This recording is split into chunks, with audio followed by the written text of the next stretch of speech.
Welcome back to a Celtic State of Mind. It says 12:30 on my watch, Colin Watt, so hopefully we're not late. It is a Wednesday and it's a new look Wednesday today because we've had a wee shuffle of the pack, and I am joined by Colin Watt and Patrick McGill, back from your holiday. I hope you had a good time and I hope you had a good weekend as well.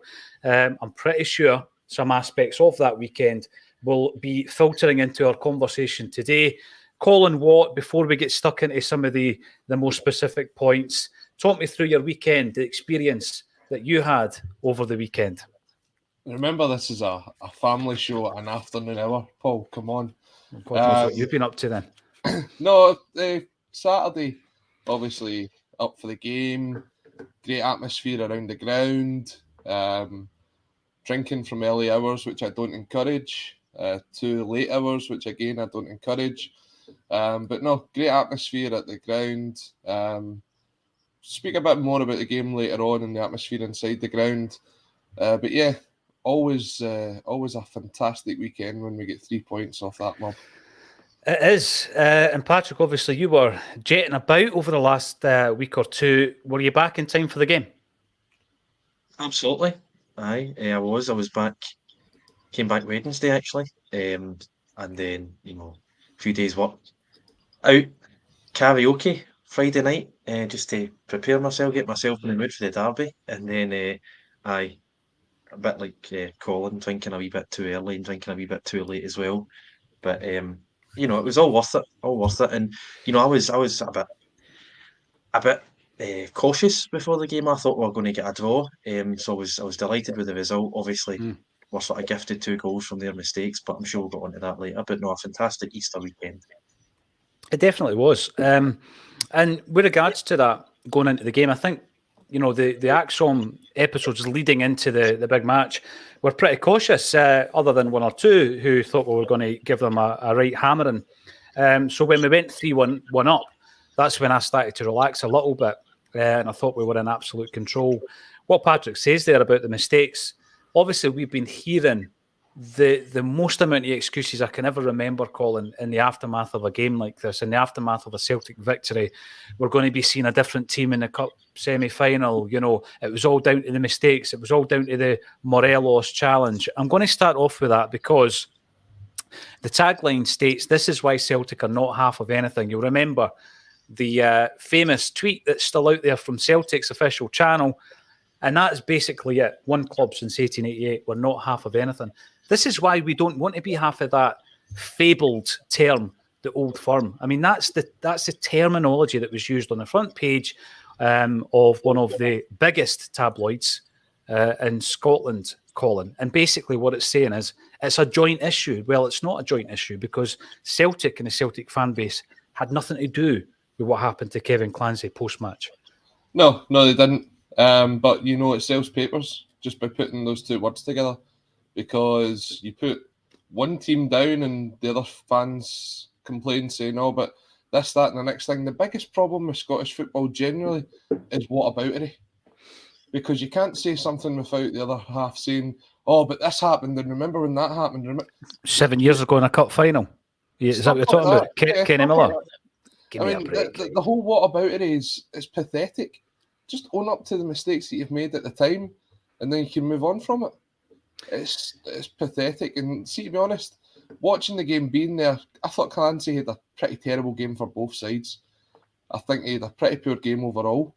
It kind of shows that he's probably not one of the top referees in Scotland, some of the stuff that he missed. And VAR does what VAR does. I mean, I'm not the biggest fan of it, never have been. But it's there, and I don't think the referees are ready to use it yet. I've said it time and time again. But hey-ho, they say that these things even themselves out over the season. Maybe we're getting the ones that have been owed since way back in August. Well, I've been asked a couple of times about the decision, which has been at the centre of the ongoing issues with Kevin Clancy and his family being threatened, Patrick. And the way I look at it, and I've already said this, I think the moment where there's an advantage for any of the two players, Johnson and Morelos, is the moment when Morelos gives them a two-handed push in the back. And if you were to flip that and say, well, Johnson's behind Morelos, right? Ask any Rangers fan, ask anybody in the media who's standing up for Rangers' kind of stance on this, and ask them the question, right, if Morelos is in front and Johnston's behind and Johnston puts his two hands on Morelos and Morelos ends up on the deck, are you screaming for a penalty? Because I'm pretty sure 100% of them will be screaming for a penalty. They'll probably deny it, Patrick, but they'll be screaming for a penalty because it was an infringement. Yeah, I totally agree with you. And it happens. There's 2-3 times a game where you take a corner, someone ends up in the deck, and you think, well, that was soft, but it's a free kick coming towards you, and you think, oh well, waste of a corner. And you think these things are soft, but then when it goes the other way, you can't really complain. If you're in the box and you're defending and you get a free kick, you're delighted. But it's. I see they've totally dropped the handball from Jota as well. I mean, that was the second sort of excuse, if you want, immediately after the game. And then as soon as you watch the replay, you realise it's not an Eva's hand; it hits his thigh almost. And yeah, I think it's a soft decision, but you see these decisions going for you 100 times a season when you're defending corners, and I don't think there's much in it, and I certainly don't think there's enough to merit death threats. I mean, nothing merits death threats and all that, and the abuse that he's facing. But I'd agree with Colin. I thought he had a pretty poor game, both ways. I mean, we went at times that Tillman went down. He must have went down about 15 times, and he won every single foul, and some of them were absolutely nothing. So yeah, I agree with Colin. I don't think he's one of the top referees in the country, but then I'd be hard pressed to actually pick a top referee. But the behaviour from those who have threatened him are absolutely disgraceful. It's quite funny what Paddy's touching on there about the handball, or as we've now seen it, the Boz ball, because that's literally where he brings the ball down. Some of them still refuse to admit that that's not a handball. So, I mean, but then that's I just don't know delusional. What that says about them or what it says about Jota, to be perfectly honest. It's delusional, Colin, right? And the thing that I'm looking at the moment is obviously, as Patrick quite rightly says, it's abhorrent, the kind of behaviour that we've heard of in relation to the family home of Kevin Clancy being contacted and him being targeted, his family being targeted. Absolutely shocking behaviour. And there's a difference, Colin, between sitting here and talking about a poor refereeing display or a poor refereeing decision and fanning the flames and building a group of fans into a frenzy that results in that kind of behaviour. And what actually might happen is they might bully referees out the game. Now, they might think that's a good idea, right? If that was to happen and we were to end up using a pool of neutral refs from elsewhere, that's not going to benefit Rangers at all, is it? It's not going to benefit anybody.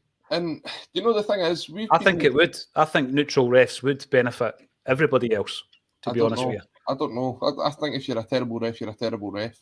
And I've said that before. Yeah, but if we did as we've done before, Colin, and we grouped referees from elsewhere, then, the first thing you're looking at is there's no issue with neutrality. And then secondly, are they good? Are they not good? Because not every single country has to put up with the poor level of refereeing as we have to put up with in Scotland.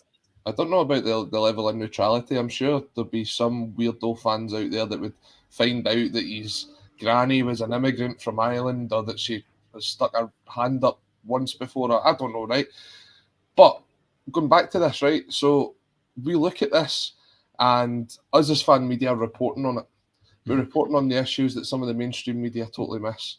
And we have been called out times before for allegedly stirring up the fan base to have views on referees, on players. There was times where we were actually blamed for Peter Lawwell's house getting firebombed. That's right. And we had absolutely nothing at all to do with that. Didn't even mention it. We had to go on. I remember the show, it was myself, you and Amy. And there was people actually trying to say it was Acsom's fault. Now, I've seen clips of the other side's fan media who are actively encouraging to make Clancy's life a living hell. You can't get away with that. It is stupidity. And do you know what? It panders to the lowest of low on their side. And I'm not saying it's just their side, because I think there is terrible supporters for every team. Every single team has a set of fans that you go, do you know what? You're an embarrassment that you're associated with my football club. But to pander to them, to put that information out there, to make it public, to actively encourage them to try and get a hold of Kevin Clancy, a man who was just simply doing his job. Shambles. It is a shambles, Colin. And thanks for bringing that up, the fact that I and others were blamed for the petrol bombing and all that kind of stuff.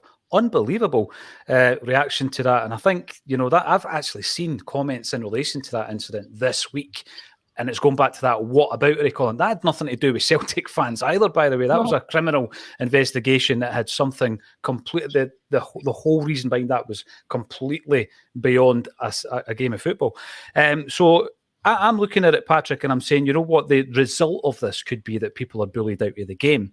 And, what you're looking for at this stage is for a strong authority within Scottish football to come out and deal with the situation and not pander to one club or one club's fan base. Is it going to happen? Do we have that strong authority? I think I know the answer to it. I don't think we do. If I'm being totally honest, no, I don't think we do at all. No, I think it was me, yourself, John, and Paddy on a few weeks ago talking about the incidents at Ibrox that go back years and years. Fans invading the pitch, glass bottles been thrown and smashed, and people being hit in the head and stuff. And I'm only mentioning 2 games here from the past 6 years that these incidents have happened, and you're sort of bewildered by how these clubs and how these fans aren't being punished. They punish the individual, they ban the individual for life, and they probably get a jail sentence as well. But it's a recurring issue for one set of supporters, and you've not seen anything from the SFA. You've seen from UEFA, they shut sections of the stadium, they give them fines, but you don't see anything from our domestic sort of body, if you want to call it that. And you could see a scenario where individuals are bullied out of the game. Harassing people's family, death threats, saying that their lives should be made a misery and all this. And you think, well, it'll be an extra income for Kevin Clancy. I'm sure it's something that he enjoys doing, refereeing. I'm sure he gets a lot of pleasure out of it. It's obviously something he's passionate about. But if him and his family are put in harm's way, he could quite easily just chuck it. You've seen Bobby Madden move down south. Now, I'm not saying that's because he was receiving threats or anything. I don't know why Bobby Madden made the move, but he moved down south.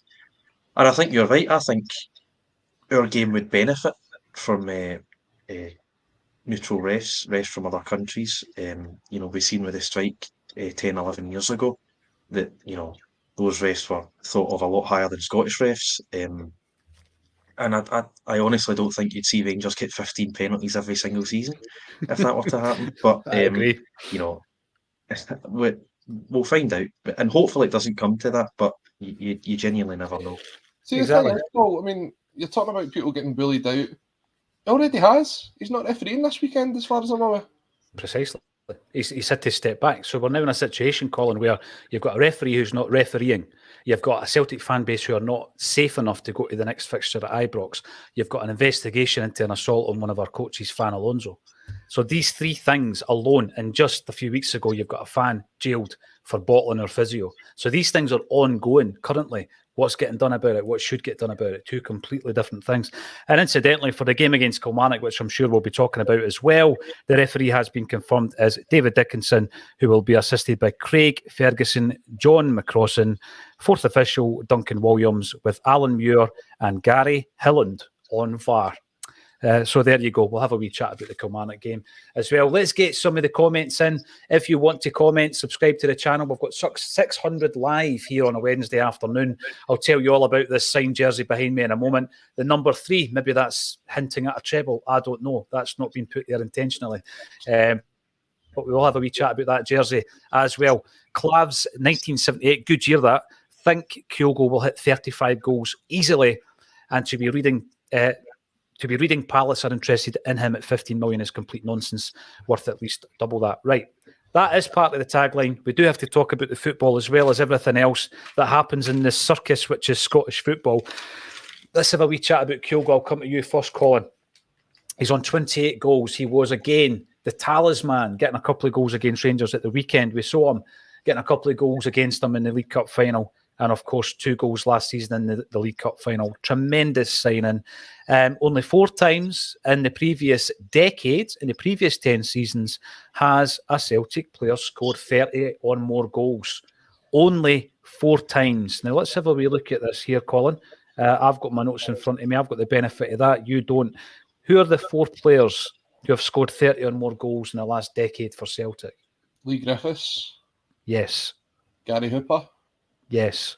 Scott Sinclair. No. Oh. Just doing so well. I know you like a quiz. Try to think who the others may be. Musa Dembele. Yes, you've got one more. And that's before his time. I was going to say Scott McDonald, but it'd be before his time. He was a wee bit earlier, aye. He was a bit earlier. Got to go with Odsonne Edouard then. Eddie, right? He did score 29 goals on one occasion. He never hit the 30. He never hit the 30, Colin. Patrick McGilp, can you think of the 4th player that scored 30 or more goals in the last decade for Celtic? I'll go for Chris Commons. There it is. It was Chris Commons. And like clockwork, we hear the police sirens kicking about Colin's estate. Right, so it was Chris Commons, yeah. And only one player, of course, has scored 40 or more, and that was Lee Griffiths in that fantastic season in 2015-16. Now, all the others, not one of them got 35 or more.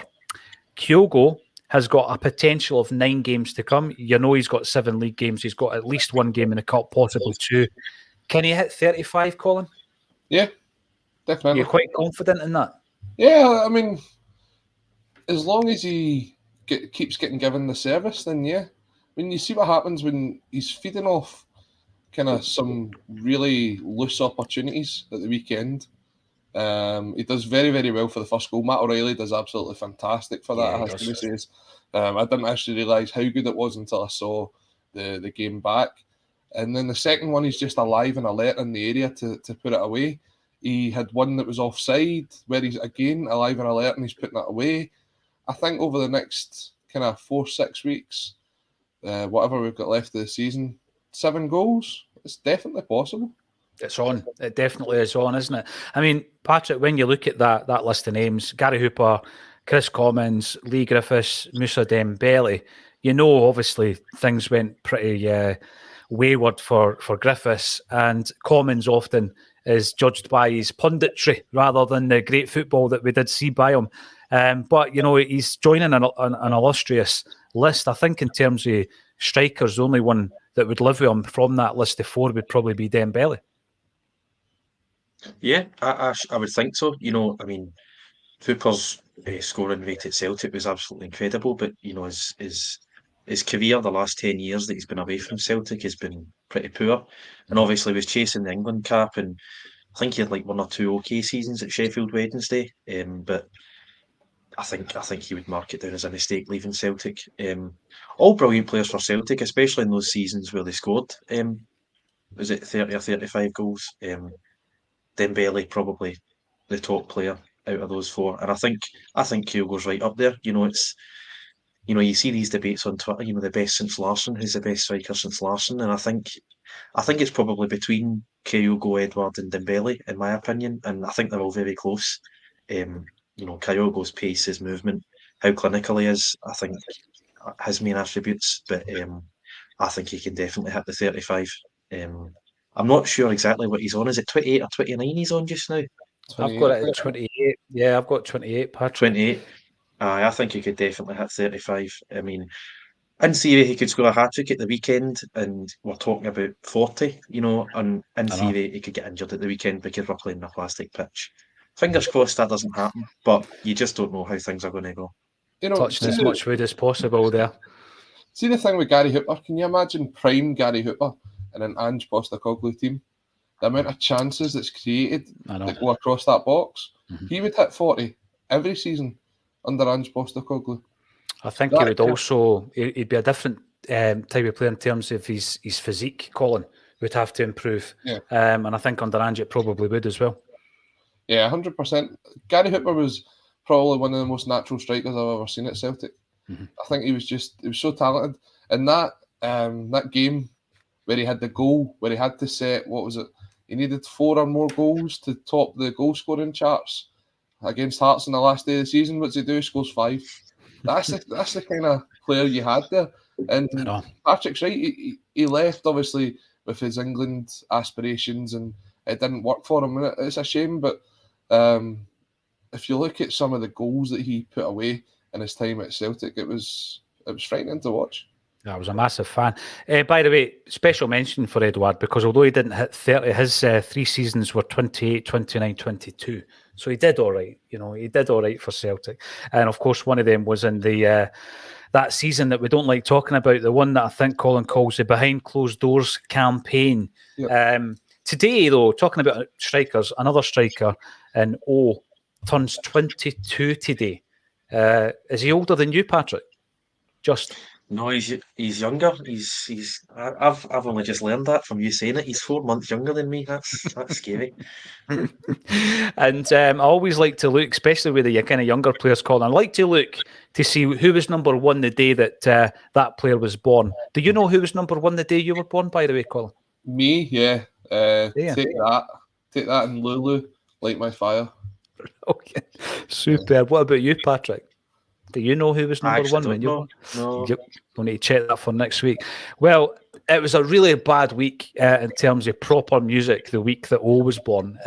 Emma Bunton was number one. We've got people like Shaggy, Janet Jackson, Hearsay, Seriously, Do You Want Me to Go On, Atomic Kitten, Westlife, and Robbie Williams. The kind of top 10 that Laura Bradburn would be all over. But number 4 was Gabrielle with Out of Reach. Great song.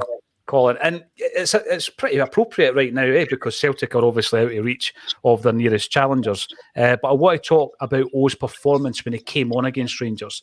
He looks like a real handful. He does have, I think, elements to his game that are similar to Giakoumakis, but he's obviously a much younger player, and he seems really hungry to impress. Yeah, definitely. There's been that word that he's obviously completed his national service to concentrate on his footballing career, and that's big of a young guy to kind of give up that time, especially in his development, to go and do it. Although I have to bring this up, I'm sorry, Patrick. Number 1 on your birthday was "Can We Fix It" by Bob the Builder the day you were born. Is that, by the way, I bet that's right. Declan's checked this, isn't he? Oh, definitely have checked Aye, that. he would have done. Aye. Dearie me. I'll take that. Was it Take that and Bob the Builder, dearie me. Who's the guy who plays Bob the Builder? Is it something Morrissey in it? Neil Morrissey. Men Behaving Badly. Yeah. There you go. Number 1, Neil Morrissey. At least it was a good Morrissey you got. It could be worse. No, but he's hungry. He's showing his willingness. It was interesting from Ange for the changes that was made. Obviously keeping Kyogo and O on. I wonder if that's something we might see him experiment with now that the league's pretty much wrapped up, to see if he can fit both of them into his system. Well, I've said this since the game, Patrick. I wonder what you think. It's maybe an obvious one, but we were looking at half-time at the performance in Moy. This is going on to his shape and the performance in Moy, and saying, we're going to have to hook him. Probably won't happen at half-time. It didn't. But you noticed a marked change when Iwata came on and Moy went off. We score a goal almost immediately. We go 3-1 ahead. And it's at that point that Ange feels confident enough to change the shape, like Colin's saying. And he keeps Kyogo on, he brings O on at the same time. And we change the shape, but it's at that point Rangers get back into the game. And now, I don't think that's going to put Ange off by trying it again, incidentally. I don't think it will. It was just, at that moment in time, I think Rangers started winning the midfield battle. They get that goal back, they pull it back, and the whole complexion of the game changes. But then Ange changes back, makes another couple of changes, and we're back in control then. But it is something that Jared's mentioned time and time again, a different shape that Ange has used in the past with some success. Someone pointed out it was similar to the John Barnes formation. But the least said about that, the better. I'm pretty sure Ange can do it better than John Barnes did. Aye. I was too taken in by the stress and the sort of the emotion of the moment. I thought, he's made this change, we've conceded a goal, and then he kept on winning free kicks around the edge of our box. That's certainly how I remember it. And I thought we struggled to keep control of the game, and I think it's a big part of the way we play, keeping control of the game.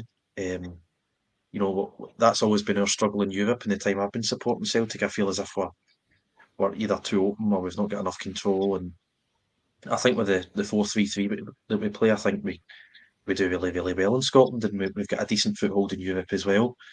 I think it was Shakhtar at home. I think he played Kyogo and Yakimakis up top, and I didn't think we controlled that game too well either. And I thought we absolutely battered. We battered Shakhtar in both games, but the performance at home, I didn't think were at our best. And the last 20 minutes, maybe it was just me being nervy, but I thought we lacked control as well. So maybe it's just a poor sample size. Maybe it's just wrong place, wrong time. But I'm not a fan of it personally. Maybe it's just something that needs work, and we might see it, next season.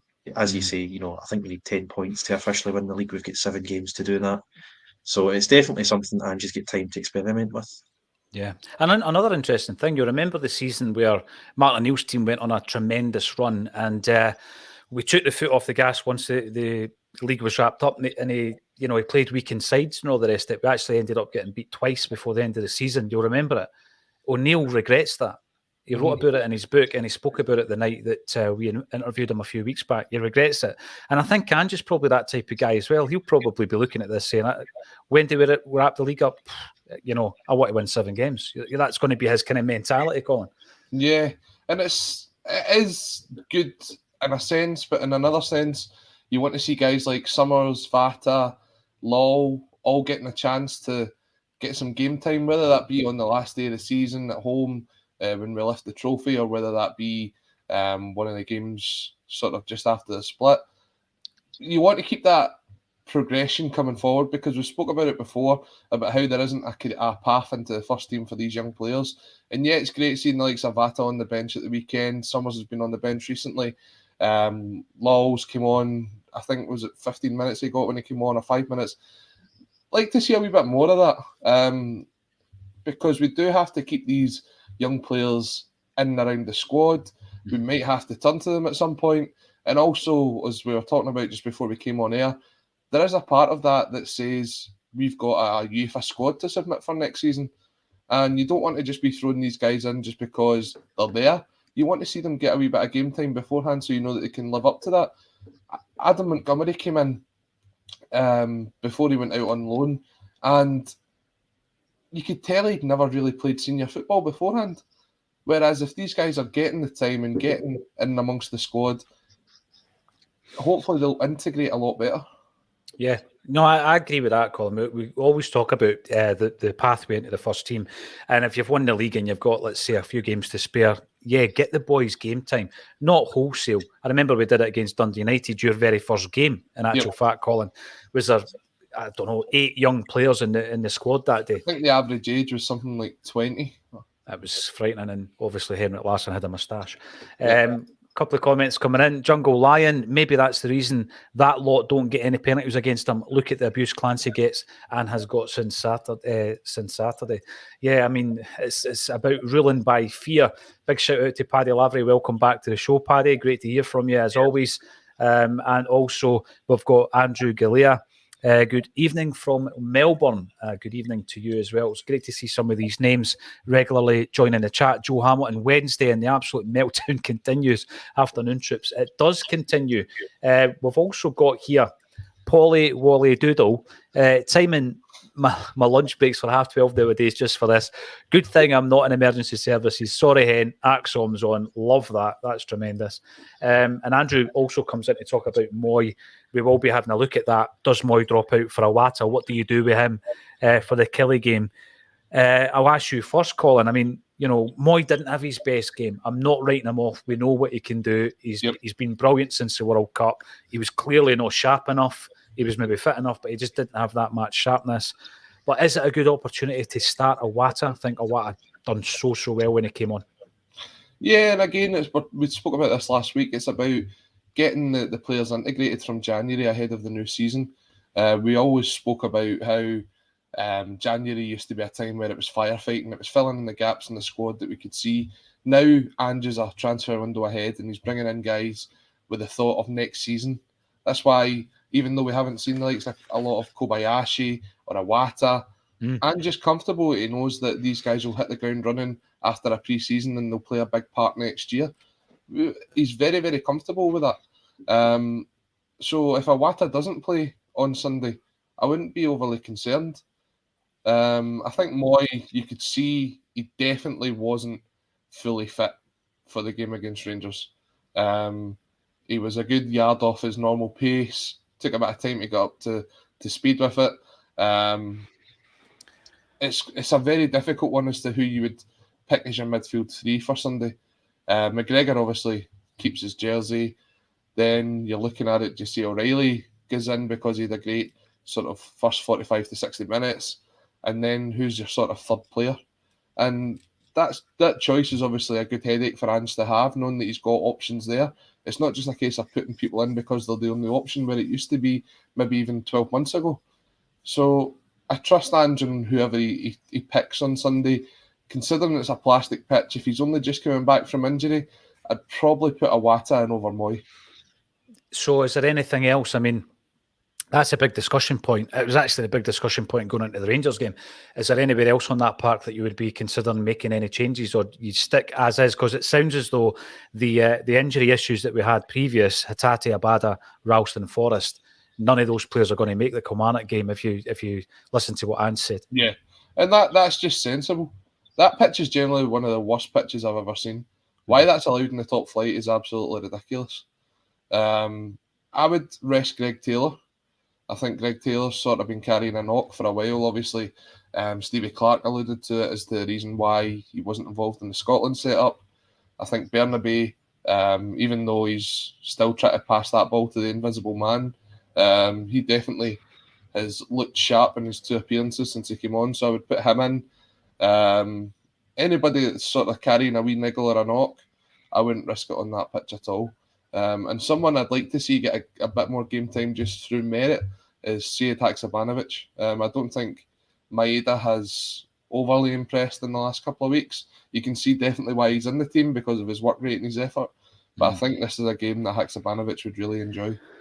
That's the thing. When we go into the the transfers and all the speculation that's going to be surrounding that once we get into the transfer window, we do have the 4 players in Haksabanovic, Kobayashi, and Iwata, who I'm not going to say they're going to be like new signings, but like Colin said, Patrick, they will hit the ground running. They've been in the squad for long enough. We're getting them in early enough. They might be somebody that we've not seen a great deal of, but they're already integrated in the squad. So we're getting our business done early, albeit we will still bring in 3 or 4, I'm pretty sure, in the summer as well. What's your take on Moy? Does he drop out against Kilmarnock? Yeah, I would drop him as well. As Colin says, I don't think you can take any risks on that pitch at all. Just anyone who you've got any concern over, just rest them. And Iwata came on and he done really, really well for 30 minutes. He's only really sort of made cameo appearances, a few substitutions and stuff like that. I can't remember seeing him play that well. I thought it was brilliant when he came on. So I definitely stick with Iwata, and I agree with what Colin said about Maeda as well. I don't think he's set the world alight recently. I know we've only played 2 games since the last international break, but I don't think he's really sort of done much. And Haksabanovic, I feel as if he's always one of these players that you want to see more of. Mm-hmm. He's always sort of in and around the team, but he's never really been given a string of games to start. And I think it's just because him and Jota are naturally, left wingers, and Jota just has to start every game. So I'd like to see them on either wings, but those are the only 2 changes I'd make. But then, as Colin says, actually, Taylor as well. If he's still carrying a knock of any kind, just drop him.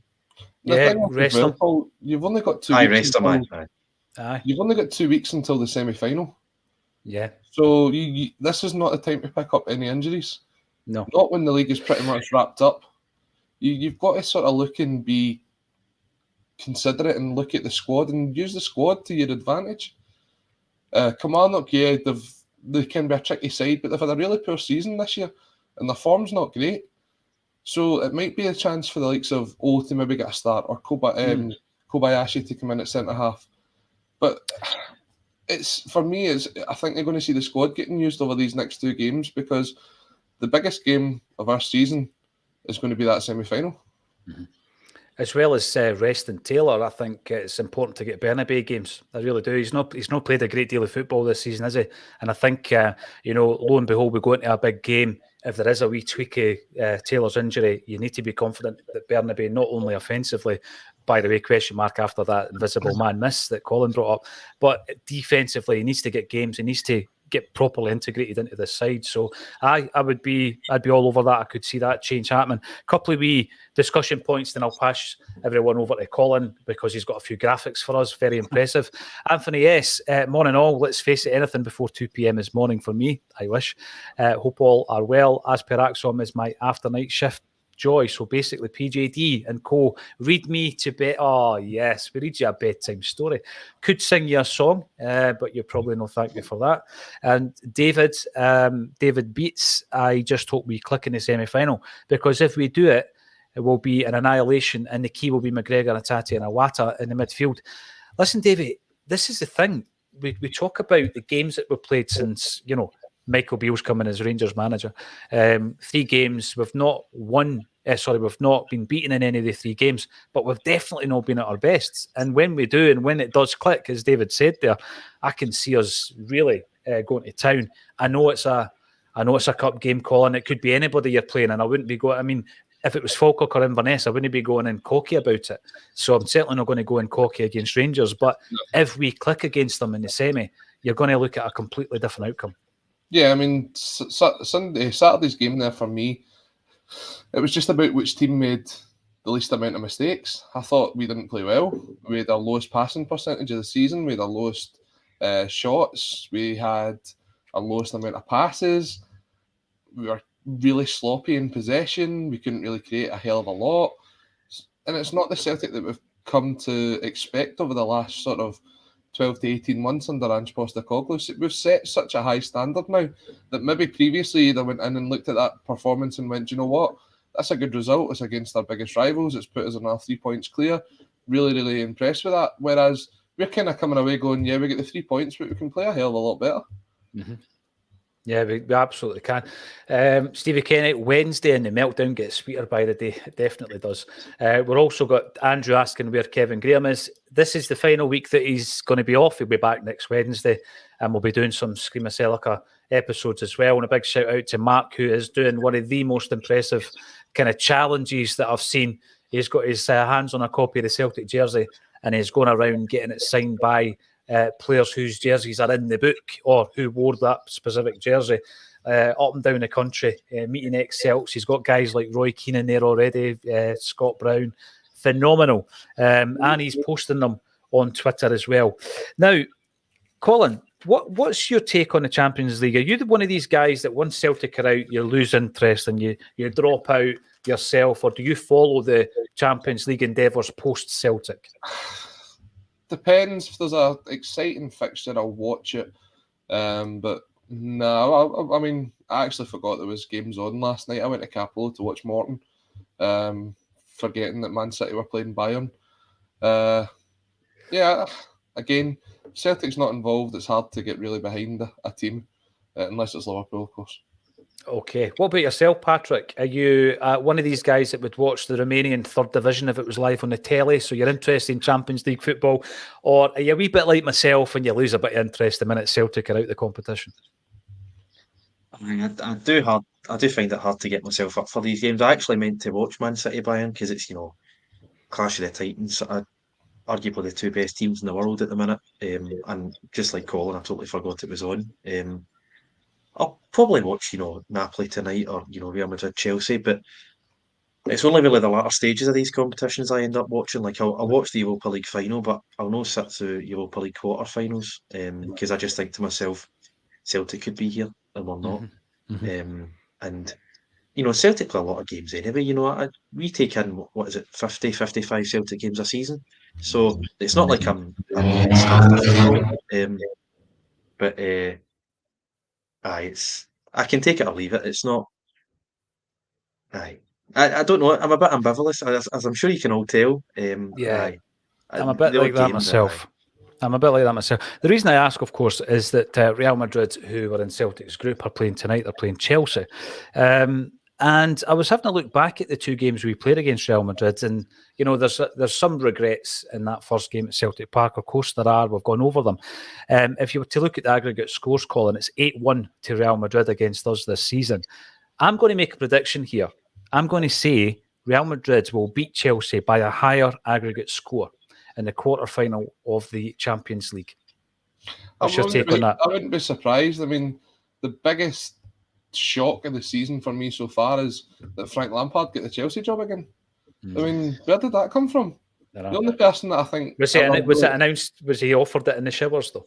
It probably was. But the only person I'd ever thought would have wanted Frank Lampard back at Chelsea is Mason Mount, because he seemed to kind of disappear out after his dad left.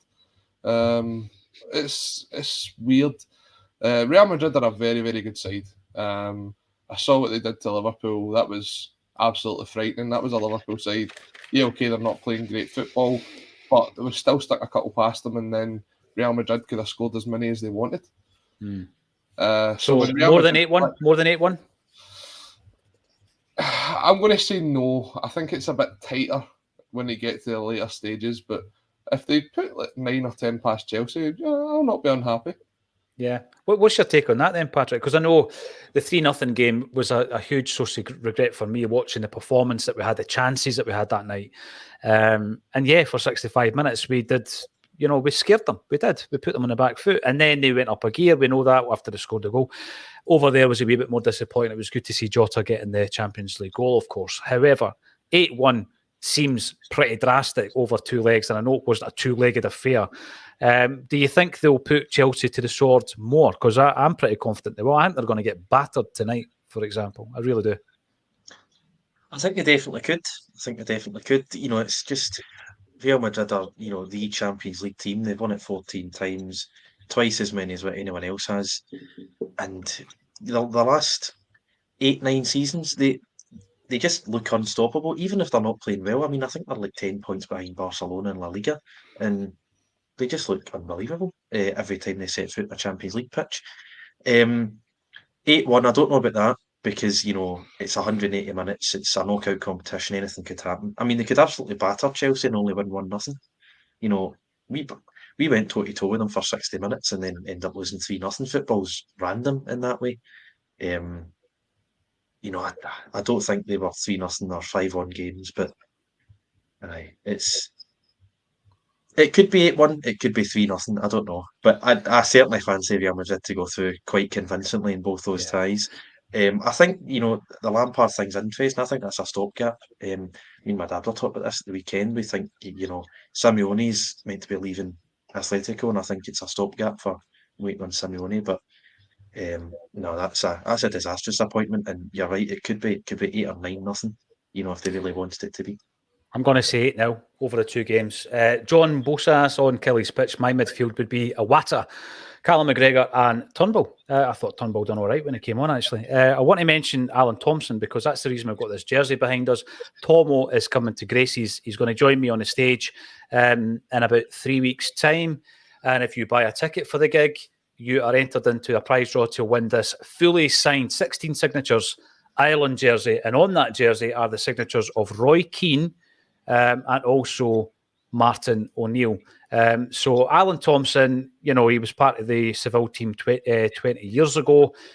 Some cracking goals. He liked and favoured a goal against Rangers, of course. And I'm really looking forward to joining him on stage. Here's a wee word from Tomo. It just showed you what a good team we were, how far we got, and ran that Porto team close. They went on and won the Champions League the following season under Mourinho. So it just shows you how good they were. And I think with 1 or 2 additions to that team we had, we could have gone a step further, who knows, without a doubt. Yeah, that was our interview with Thompson earlier on. It was last year. It's on the channel. Check it out. And if you want to come along, I think there's a couple of VIP tickets available, actually, as well as a few other standard tickets. The ticket link is underneath the video. Thanks, 700 strong. In fact, 800 strong who are tuning in at the moment. Colin, you've been doing a wee bit of work on the loans and the potential of who might come back. You want to talk us through that? Yeah. Let me bring it up. Hold on. Bring up your big graphics of all the loanees. Are you going to look at them all, or are you just going to look at the main half a dozen or so? So we're only going to look at half a dozen or so, and it's the discussion point here is, what do we do with these guys when they come back? Some of them have the option to move on. They've got the option to buy with them. But do we have to bring some of these guys back in? Do we need them as part of our European squad that we just spoke about? And the first one here is Albion Ayeti, and you can see basically it's not really working for him. He's out on loan. His contract's up next summer. it's an expensive mistake, to be perfectly honest, Paul. And you can see he's only got 4 goals for the season. He's barely kicked a ball, just over 1,000 minutes in 21 games. It's not a lot of football, and that amount of money being wasted is just frightening. It is frightening. And by the way, still a young man. That's the big thing about Albion Ajeti when I check often to see what age he is. He's still got time on his side, but after 2 big moves have gone wrong, he's 26. You would think that in terms of his own career, his next move is going to be a big one for him. Every time I see a picture of him, Patrick, I just think Ivan Toney. You can't help but think. I know it's just him and Barkas. I know they sort of go together because both the same window, both 4.5 million. But I mean, looking at the stats there, that's something like.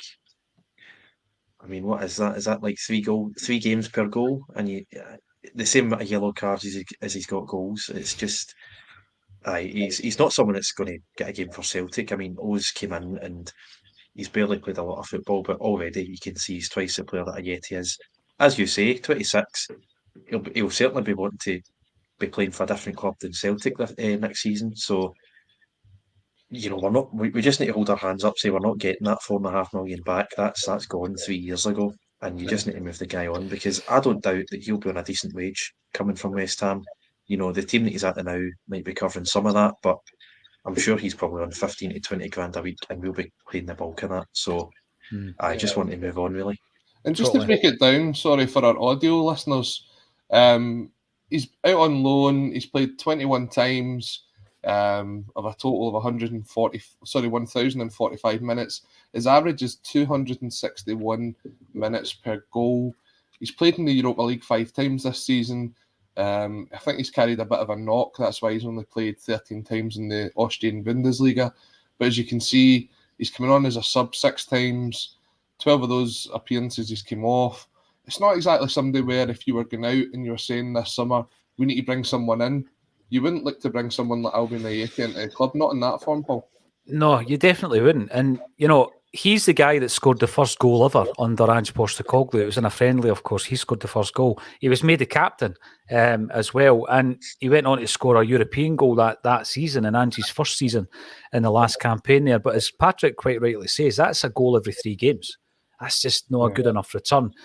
He's not playing enough games. And I seen a report fairly recently that Ajeti and Barkas combined wages were 30 grand, Patrick. So you're not 100 miles off of that as well. 30 grand a week these 2 guys are costing Celtic.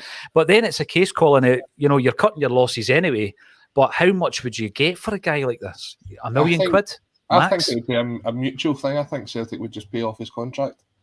So it's effectively a free transfer. He leaves for now. I mean that's huge. There was talk of him going down south. Was it Middlesbrough that were interested in him in the summer, and they couldn't negotiate a deal? So, nah. I mean, where does his career go from here? I don't think it's Sturm Graz. I believe he's on loan. I don't think they're even interested in the option to buy clause. So. The thing is, Colin, if you can get rid of Bolingoli and that type of player, if you can find a permanent move for a player like him after everything that happens, not just the performances, but all the baggage that came with it, we can find a club for Ajeti. So, yeah, I think we're all in agreement. Ajeti must go. Yeah. And next up, we have the other big expensive signing, Barkas. So, obviously, his contract also up at the end of next summer. He has played 31 games. He's got 9 clean sheets for a total of 2,820 minutes. In 31 games, he's conceded 48 goals. He's not somebody that you would say would come in and take the gloves off Joe Hart. You obviously saw what happened when he was here last season. He could probably do better at catching a cold than he could catching a shot. I don't know, Paddy. I mean, looking at this, it's again another expensive mistake we're going to have to pay the price for. Yeah, definitely. As you say, he's not displacing Joe Hart from number one. I don't know whether that's like a good rate for clean sheets. I'm sure it's not the worst, it's not the best, but I'm sure Joe Hart's is a lot better. I'm sure our defence or centre back pairing helps Joe Hart. I'm sure whoever Barkas, the two centre halves in front of him probably aren't as good as Carter Vickers and Starfelt. But no, but I mean, if you're going into the transfer market, you're looking for someone better than Joe Hart, and Barkas definitely isn't that. So if you want to pay him what 15 grand, 10 grand a week to sit on the bench behind two goalkeepers, then that's an expensive mistake in my opinion, and just another one that you have to move on. Not only that, I think some players it just doesn't work out at certain clubs. It just doesn't happen. The guy had a decent career at Athens and he's came to us and it's been an absolute disaster. And I think it's just best if everyone moves on. Yeah, and the thing is, I look at these two players, Colin, and this will never change. I look at Ayeti, the first thing I think is Tony. I look at Barkas, the first thing I think about is how we got into the situation where we had to buy a goalkeeper. We had already made that decision around Craig Gordon. We offered him a deal. He wasn't happy with it. He went to Hearts because we believed Foster was in the door. He changes his mind, and this is a panic buy. This is one of the worst panic buys Celtic have ever made. And we're going to have to basically take a sting on the £10 million plus all the wages on top of it. And if you get £1 million for each of these players, I think we're doing well. But we will find a club for them. That's the thing. We will find a club for these two guys. Yeah, you look at it. If these guys are on anything near 20 grand a week, that's £1 million a year in wages saved as well. That's someone else that can be brought in. So I've got to admit, I did think, looking at the time, that Barkas would have been a good goalkeeper for us, especially as you say, these performances for AEK. Even against Celtic, he was pretty good. So it's just one of those ones where certain players just don't fit the team, and I think Barkas just didn't fit Scottish football or Celtic. Nah, we move both of those guys on sooner rather than later because the wages, it's just a black hole. You're throwing 30 grand a week down every single week. So, yeah, expensive mistakes, legacy errors, nothing to do with Ange, and we can move on from them. Yeah, although I've got to say that goalkeeper kit does remind me of Barney the dinosaur. So It's terrible, especially when you pull your socks up like that as well. Shocking. So but at least he's not wearing purple boots. Who would do that? Who would wear the same colour of boots as their full kit? Who would be head to toe in orange? Yeah, bad move, right? Certain people, Paul. Certain people. Next up, this one I'm sure will cause a bit of a debate. Mikey Johnson. So his contract isn't up until 2026. He's on loan in Portugal just now. He's started 18 league games for them, 24 in total. He's also now been called up to the Irish national team, just as we see the Irish jersey behind Paul just now. Only 3 goals this season and only 3 assists. But does that really tell the full story? Because everybody's been ranting and raving about his performances. An assist can simply just be a tap in. Is he creating more from Mikey Johnston than what we would see maybe from the likes of Leila Bada, who's really looks as if he's down tools? You've got Dyson Maeda there, Haksabanovic, we were just speaking about, Jota. Or do we bring him in because of the homegrown rule that we need for the Champions League next season? It's a difficult one. Everybody at the start of this season was saying Johnson needs a loan. He's now had that loan. That loan's nearly finished. What do you do with him now? Well, I don't think Abada's down tools. I don't. He's maybe not been as effective as he was last season. And at that age, your head gets turned. You've got a new agent. They're telling you that you're great for the English League. By the way, remember Abada spoke about the English League, not long after he signed for us. It's probably always been his ambition. I wouldn't say he's down tools. I think that would be a wee bit unfair, Colin. So I'm going to stand up for Abada on this one. However, Mikey Johnson, the contract, the homegrown rule, all that thing, all of these criteria, I think, pushes and points towards him coming back. He will come back to Celtic. That's what I believe. What role do you think he'll have when he comes back? He's not a first pick. He's nowhere near as effective as Maeda, Jota, Abada, Haksabanovic. He would come back to Celtic. I don't think he would be playing any more games than the likes of James Forrest. Whether or not Mikey Johnson will be happy with that. But as I say, with regards to his contract and the fact that he would then be one of those 8 homegrown players, because the way I look at that, Colin, is in the summer, I think we're going to get rid of James McCarthy and Stephen Welsh, who, by the way, I thought it was brilliant the way he celebrated that goal Jota. Delighted. He's not really been in and about it, but he was delighted, as we all were, and as the ball boys were as well. But I think we're going to lose those two players, and I think Johnson will come back as a result of that to be one of the 8 homegrown players. And another guy who you're going to probably talk about will be another, and Adam Montgomery. Yeah, and when you look at it though, I mean, we were speaking about Mikey's development when he went out on loan, and Patrick, I don't think if he was to come back and basically sit on the bench and, as Paul says there, get the same amount of minutes as James Forrest, that does him any good for his career. And at this stage now, he's 24, 25, I think. That's not something that Johnson will want. He'll want to be playing week in and week out. And I think if he's not going to be at least within a shout of the first team at Celtic, he'll move on.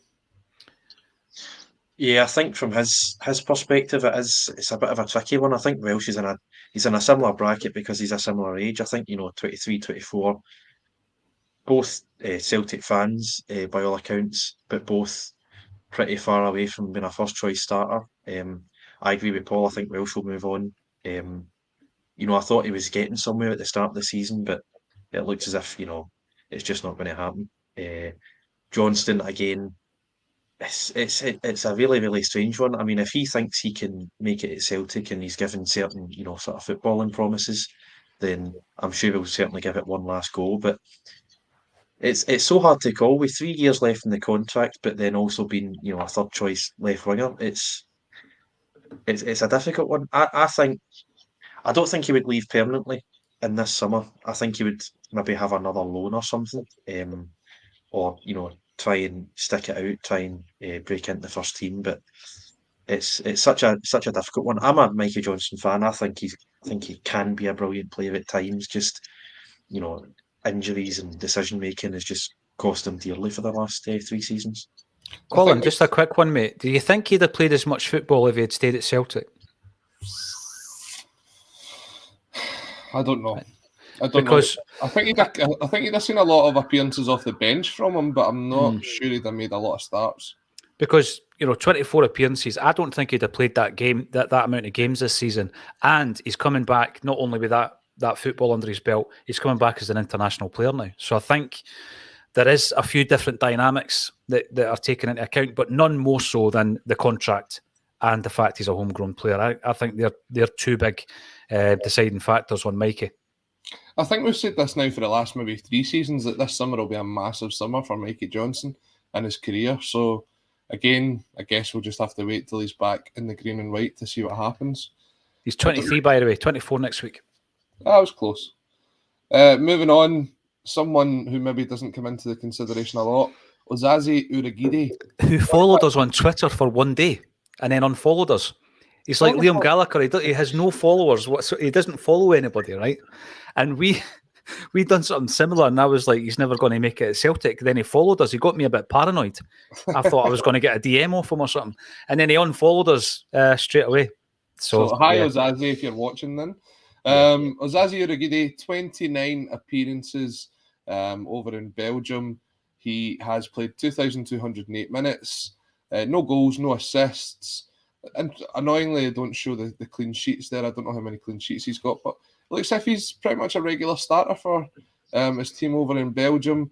He's contracted to June 2025. He had that pretty impressive performance when he played right back in the Europa League, Patrick. But you look at it, we're speaking about Stephen Welsh moving on.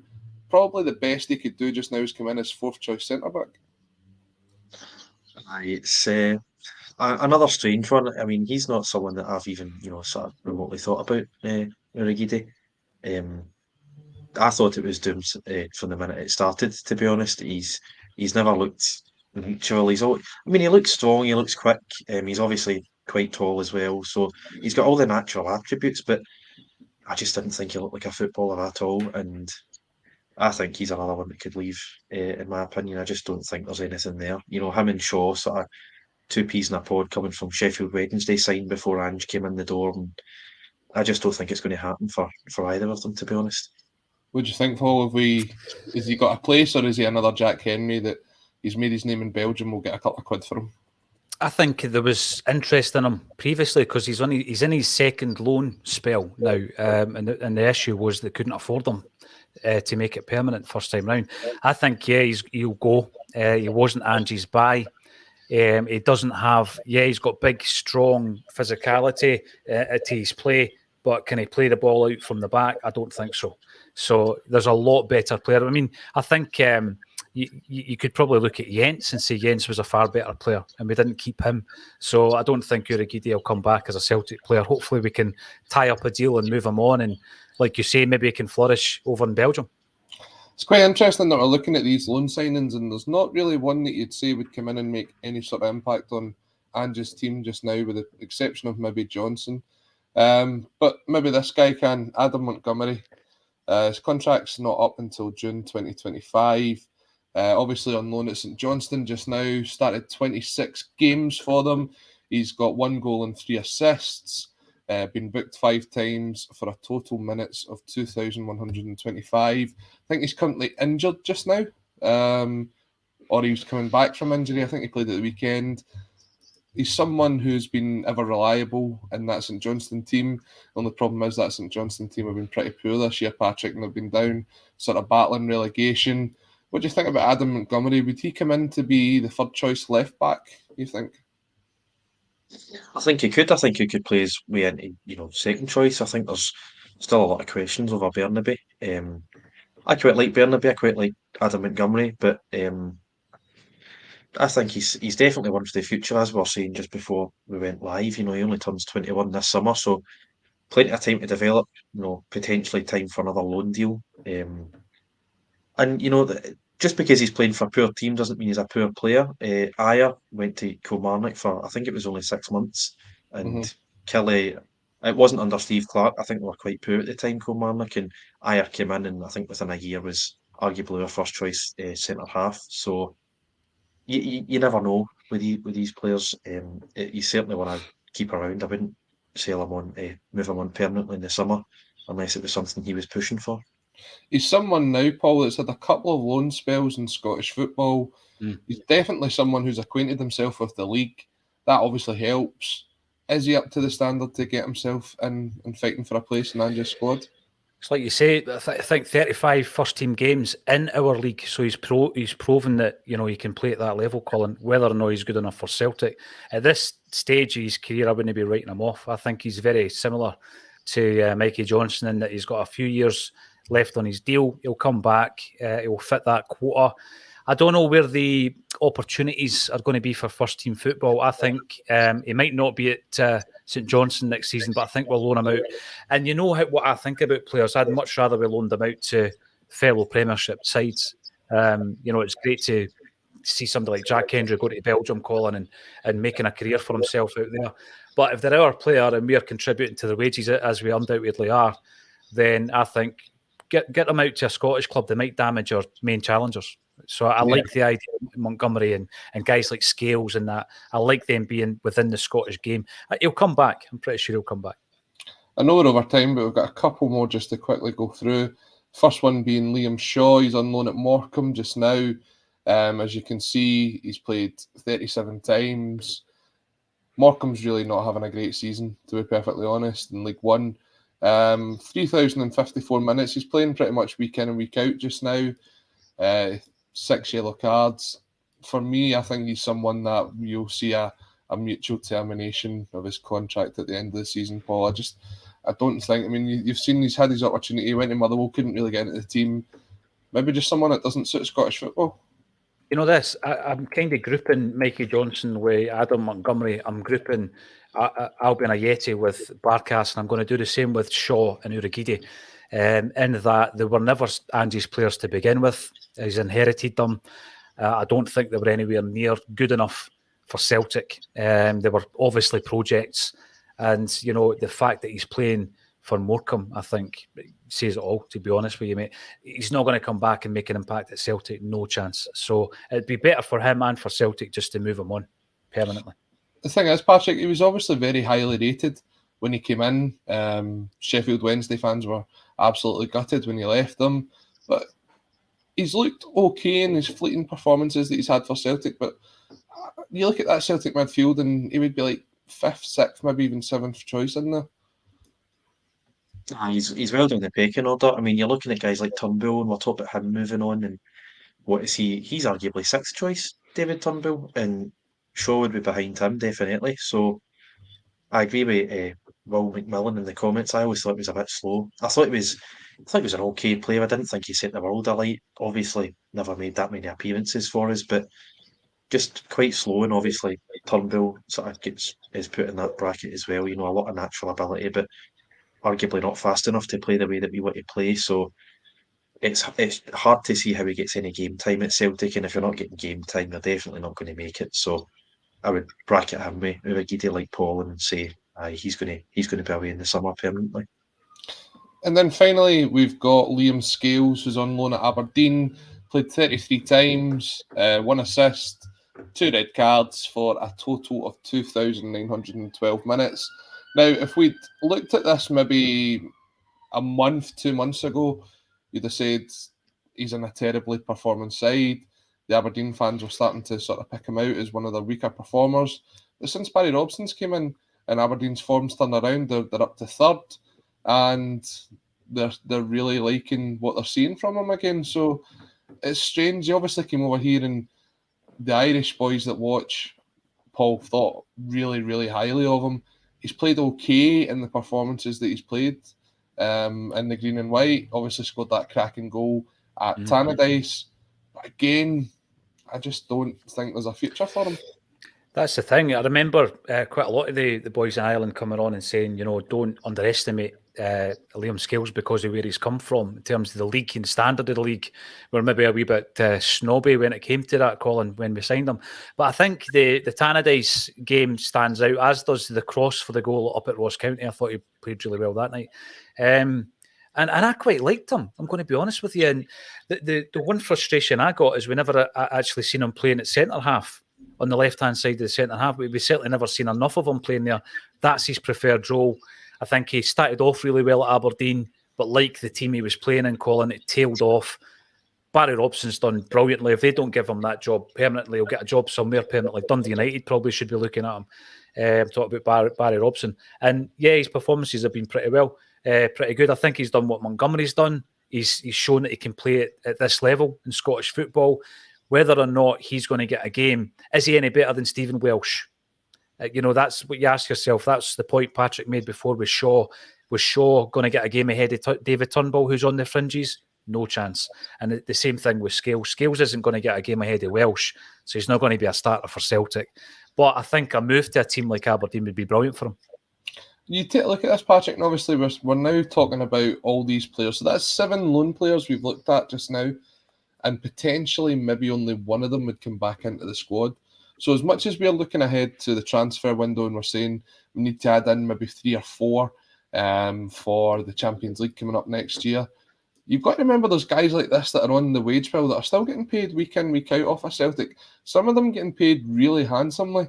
And it could be more difficult to get rid of these guys, and it could be a case of to continue to balance the books the way that we do and continue to run at profit. These guys have got to find another club. We've got to try and find suitors for these players. Yeah, and it's funny, the guys that we are saying would come back into the squad probably are the ones who aren't paid as much as the ones that we're going to punt. I mean, Ayeti and Barkas, obviously, they're just gone. We're going to try and get rid of them, and not only that, they've earned enough option. Guys like Scales coming from the League of Ireland, I don't think you've gone that much money. Same with Adam Montgomery. Mikey Johnson obviously getting an improved deal in 2019, so he'll be on a decent amount, I think. But Scales is a funny one. I wouldn't mind doing a Ryan Christie and sending him back to Aberdeen next season so that they can have him for that season and we keep him permanently, because I mean, I didn't think another one who was nowhere near the first team, but I mean, he's obviously having a decent season for Aberdeen, and as Paul said, he's a left-footed, left-sided centre-half, and they're commodities in world football. So, if we really want to, try and take this passing out from the back seriously and try and become super slick, if he can get up to that level at some point in the future, I think he's worth keeping around. But again, I still want to see him getting into the first team next season. So there is some others that are out on loan, the likes of Toby Oluwayemi, Johnny Kenny, mostly B-team players, and then there's some that we know just don't have any future at Celtic at all, like Ismaila Soro, who I've not included in here. But we were just saying before this, Paul, obviously we're looking at potentially Welsh leaving in the summer. If he does, Forrest maybe not getting the game time, not being involved in squads. Where does the 8 players come from that you need then? Because we've just now established that it really isn't in the players that we've got out on loan. Well, the other question would be, do you need them?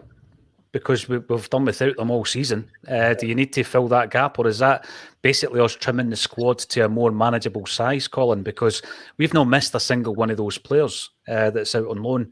And I think that when you look at Soro, Ayeti and Barkas, just in transfer fees, you're looking at 12 million quid.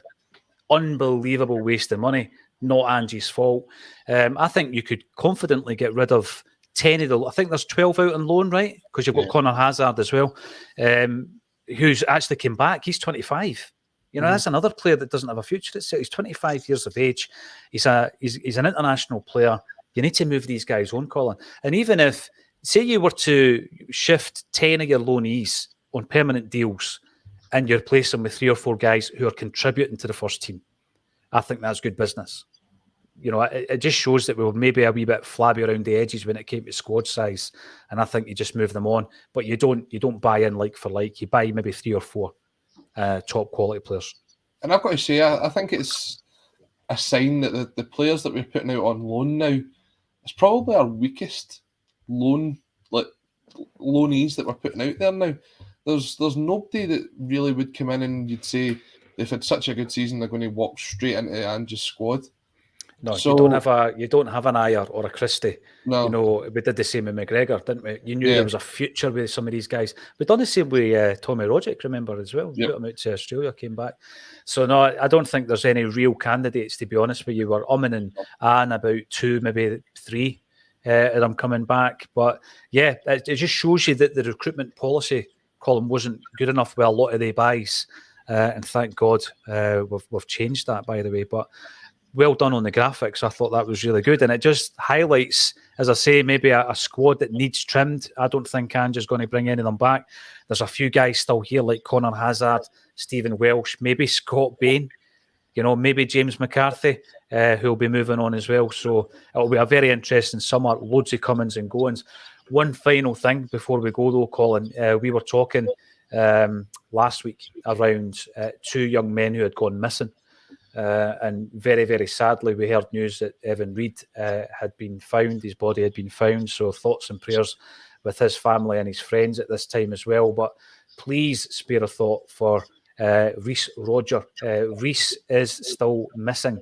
His family are understandably at their wits' end, wondering about his whereabouts. He's now been missing for almost 3 weeks. It's very sad, obviously, when anyone goes missing, but there has been no sightings, no updates or anything, Colin. So the family are really, really worried. If you've got any information, if you were in the area on the 18th, 19th of March, Kilmarnock, you might have had a dash cam, you might have some information that you can share with the police, then please call 101 with the reference number 1348 of the 19th of March, because, you know, there's been big groups, big search groups, Colin, people going up to the last scene that he was actually sighted at, and they've been organised by friends and family on a daily basis to try and find something that will solve this mystery for them. And he is currently missing, 28 years of age. He's from Rosyth. He lives in the villages. But unfortunately, we've not had any updates. So anybody that can help, get in touch. You never know. Over a month, we go out to 1.2 million eyes and ears, Colin. So you just never know. Someone out there might be able to help. And if you can, please do. By the way, brilliant contribution from yourself, Colin. A great contribution from everybody in the comment section, and of course from Patrick. Thank you all for getting involved. Please join us again at 12:30 tomorrow for our Celtic State of Mind.